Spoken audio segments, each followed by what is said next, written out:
colleagues have made a lot of important points and talked about some of the broader themes of this incredible, difficult year with the impact of COVID and everything we've been struggling through. It has felt that everything has turned on its head more than one or two times over the last year.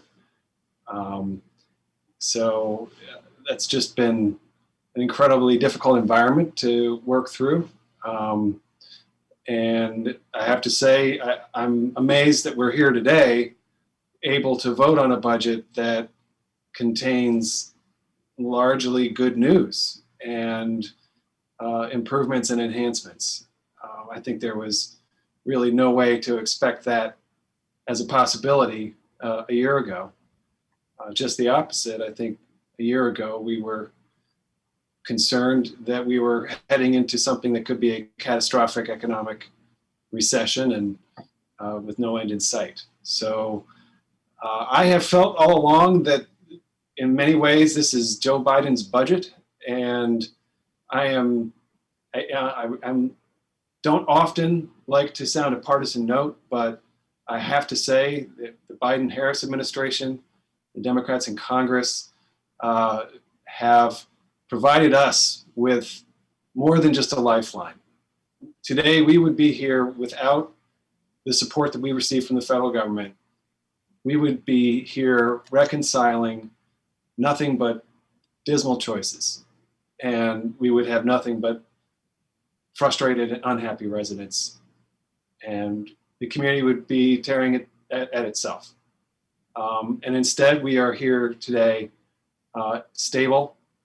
I think on the very positive front, our reserves have a stable outlook for the next several years, and that is positive. And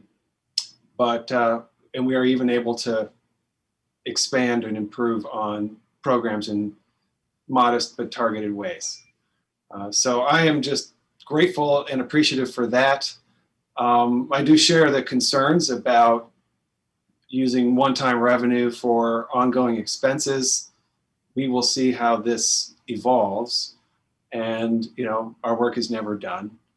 But I think it's appropriate for us to recognize that there are longer-term issues here that are yet unresolved.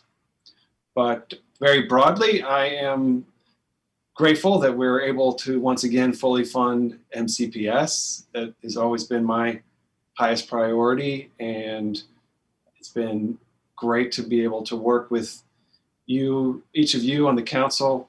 I think now Chairman Rice will probably be able to cite the number better than me, but I think it might be 5 out of the last 6 budgets that are 100%, something like that. Maybe it's 4 out of the last 5 of the school system's request. And I feel we're doing the right thing there. And of course, we don't have any tax increases in this budget, as has been observed. I think that's important in this uncertain time. People appreciate that. Some of the specific improvements that others have mentioned, but I just wanted to thank my colleagues for supporting the proposals that I put forward for free ride-on for seniors and people with disabilities, which is a very targeted way for us to proceed with fair elimination. We're looking at a broader conversation about fair policy in general, but I think to be able to move now to provide free fares for seniors and people with disabilities is a terrific step forward. It's going to be really appreciated. And the accelerated electrification of the ride-on fleet to be able to add 5 more electric buses that will be in an up-county depot and will be serving the up-county community is a good step forward for us on climate policy. We need to be doing more, of course, on climate. We funded the parks program fully, as I think Councilmember Katz said, the unsung hero, or something along those lines. The park system have been so valued and appreciated. And our planning department, we have funded a number of really strategic projects that we hope will guide our work and we'll be able to bring to fruition over the next few years. Particularly grateful about the additional funding, nearly $2 million that we have added to accelerate the reopening of our recreation department programs. We talked about a summer surge of after school and summer camp and out of school time programming. And we've been able to put some real money behind that, both for programs provided by the rec department as well as community program providers, nonprofits or even for-profits that provide these services to kids. And as our kids are coming out of what has been a disappointing year, to say the least, to be able to have a chance to have access to some programming this summer and even into the fall, I think is going to be very welcome, we'll say that.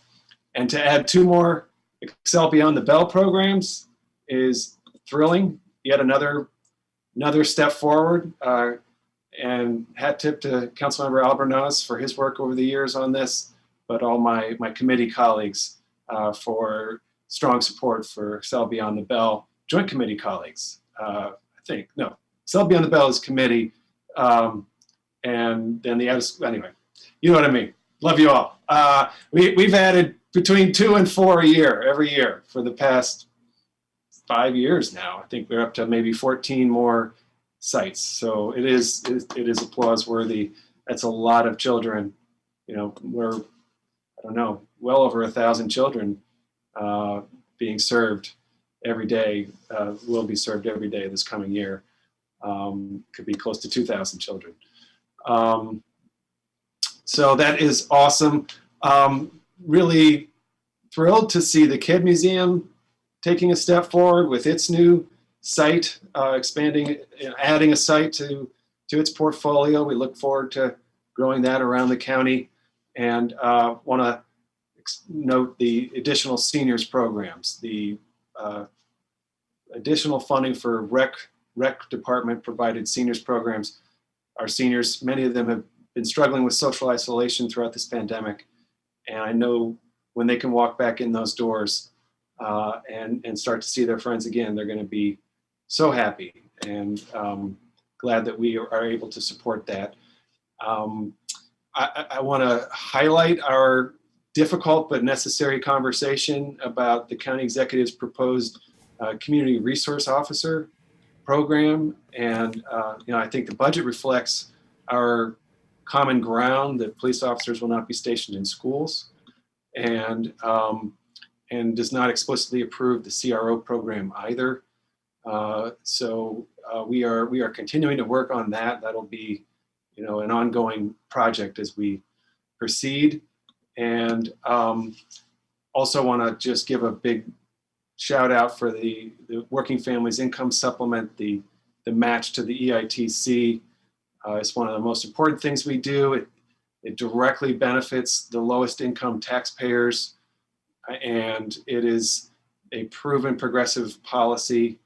And as the author of the legislation that put us on a track to a 100% match of the EITC from the state here at the local level, I was concerned that the original budget we received might not include that funding this year. I was really grateful that it did.